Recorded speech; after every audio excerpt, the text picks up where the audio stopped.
এ কাঠ শ্বশুররা সব কি করছো দুপুরবেলায়? হ্যাঁ,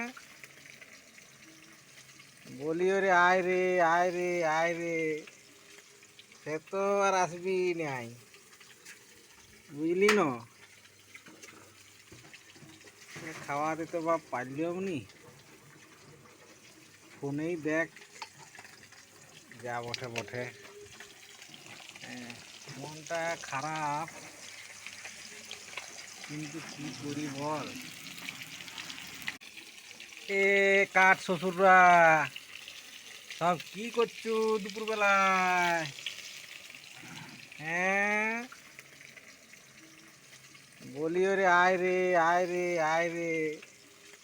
সে তো আর আসবি নাই, বুঝলি ন?